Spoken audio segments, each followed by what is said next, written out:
حضرت حکیم بن حسام بڑے تاجر تھے اور ان کی تجارتیں بڑی مشہور ہیں.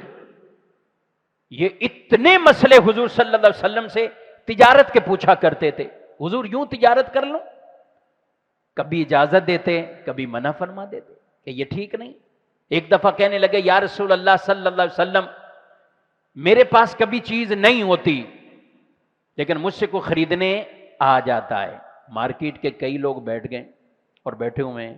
اب یہ کہیں گے مفتی صاحب آخری مرحلوں میں ہماری طرف متوجہ ہو گئے.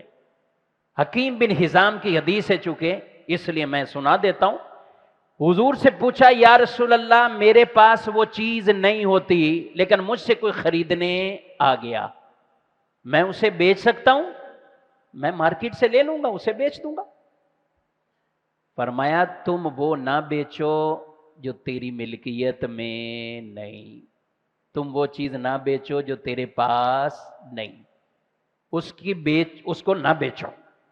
کرنا کیا ہے؟ پہلے اپنی ملکیت میں تو لو, خرید تو لو, پھر اس سے تجارت کرو, اسے بیچو. آج کئی چیزیں ایسی ہیں مارکیٹ میں, وہ دبئی یا چائنا سے مال چلا ہوا 10 ہاتھوں میں آگے بک جاتا ہے, 10 ہاتھوں میں آگے بک جاتا ہے.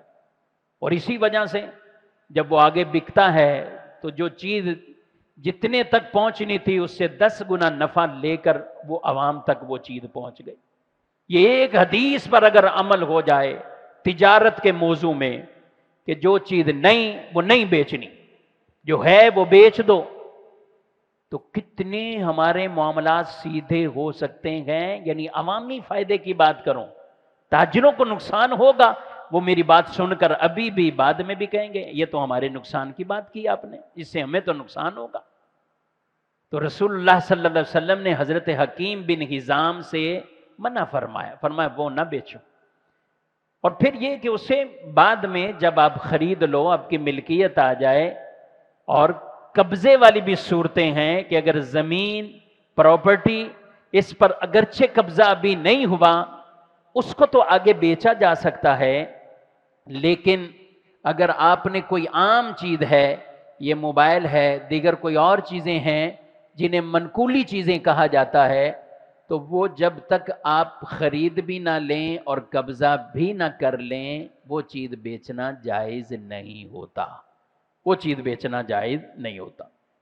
اس کے لیے آپ پارٹی سے وعدہ کر سکتے ہیں کہ یہ چیز میری ہے, یہ چیز میرے پاس آئے گی, یا میں آپ کے لیے انتظام کر دوں گا, آپ کو مل جائے گی. سودا ڈن نہ کریں اس سے.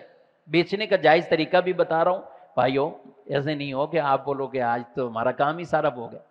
جائز طریقہ یہ ہے کہ آپ وہ چیز سامنے والے سے وعدہ کریں کہ میں آپ کو یہ ارینج کر دوں گا, میں آپ کے لیے اس کا انتظام کر دوں گا.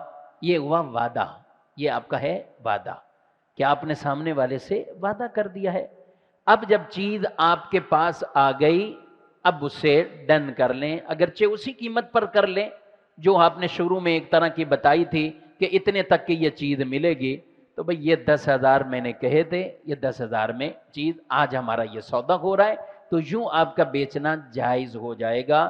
مگر جب تک وہ آپ کی ملکیت ہی نہیں اور جب تک وہ آپ کے قبضے میں بھی نہیں ہے منقولی شے, تو اس کی آگے خرید و فروخت کرنا یہ جائز نہیں ہوتا. تو یہ ایک بات میں نے بتائی ہے.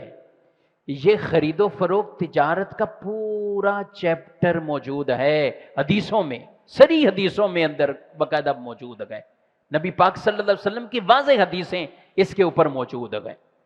تو اس لیے جہاں ہم تجارت کے طریقے سیکھتے ہیں کہ کس طرح پیسہ کمایا جائے, کس طرح ڈبل کیا جائے, کہاں سے کیسے گھما پھرا کر اس کو نارمل طریقے سے نفع بھی کمانا ہے, وہاں شریعت کے بھی احکامات ملحوظ رہیں.